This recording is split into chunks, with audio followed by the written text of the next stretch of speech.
માખણ ચોરના નાદ સાથે અમે સરસપુર આવી ચૂક્યા છે। હું અને શિવાની ખૂબ નસીબદાર છીએ કે આ ધન્ય ક્ષણી અમને મળી છે। શિવાની, આજ સવારથી તમે સરસપુરમાં આવ્યા છો, કેવો અનુભવ આપનો રહ્યો? બિલકુલ જયેશ, સરસપુરનો માહોલ જ અલગ હોય છે અને ભગવાન જગન્નાથ જ્યારે આવતા હોય ત્યારે સરસપુર વાસીઓએ બધી જ તૈયારીઓ કરીને રાખી હોય છે। ભાવ, ભક્તિ અને ભોજનથી ભગવાન જગન્નાથનું સ્વાગત થતું હોય છે અને અત્યારે દ્રશ્યો જોઈ શકાય છે કે કેવી રીતે અત્યારે પણ સરસપુર વાસીઓ ભગવાનની એક ઝલક પણ છોડવા તૈયાર નથી। અને જયેશ, ખાસ વાત એ છે કે ભગવાન જગન્નાથ પણ લગભગ 1.5 થી 2 કલાક સુધી અહીંયા ને અહીંયા ઊભા રહે છે એવી સાંત્વના આપવા માટે કે ભાઈ હું આવ્યો છું અહીંયા નગરચર્યાએ તો સરસપુરમાં મારા મોસાળમાં હું પૂરેપૂરો સમય વિતાવીને જઈશ અને તમને પણ દર્શનનો પૂરેપૂરો લાભ આપીને જઈશ। એટલે જ જોઈ શકાય છે કે આસપાસ બધા જ થાક્યા વિના એ જ ઉત્સાહ સાથે, એ જ ઉમંગ સાથે ભગવાનને વધાવી રહ્યા છે। તો ભગવાન આવી ચૂક્યા છે અને સરસપુરમાં ભાવતા ભોજનિયા ગ્રહણ કરીને હવે જમાલપુર તરફ જશે। મારા મિત્ર અમારી સાથે જોડાયા છે। આપનો અત્યાર સુધીનો અનુભવ કેવો રહ્યો? ખૂબ જ સારો અનુભવ રહ્યો। આ દિવસથી તમે આતુરતાથી રાહ જોતા આવીએ છે।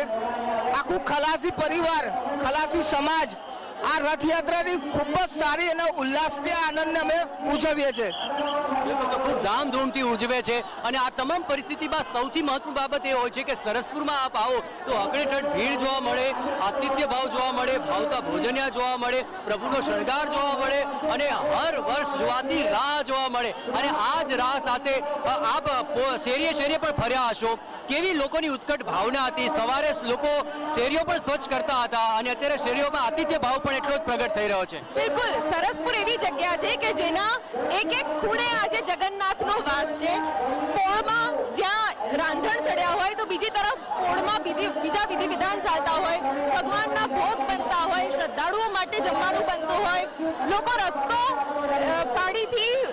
પાણી વેરીને એવી રીતે ભાવ કરતા હોય કે ભગવાન જગન્નાથ આવવાના છે તો એમને આ ગરમીમાં ક્યાંક ઠંડક મળે, આ ગરમીમાં એમના રથને ક્યાંક ગરમી ના લાગે રસ્તાની, એટલે એવા ભાવ સાથે લોકો એ કરતા હોય છે, પાણી વેરીને રસ્તાને ઠંડક આપતા હોય છે। સાથે સાથે જે સરસપુર મંદિરના પણ વિધિ વિધાન હોય છે તે ખૂબ જ રસપ્રદ હોતા હોય છે।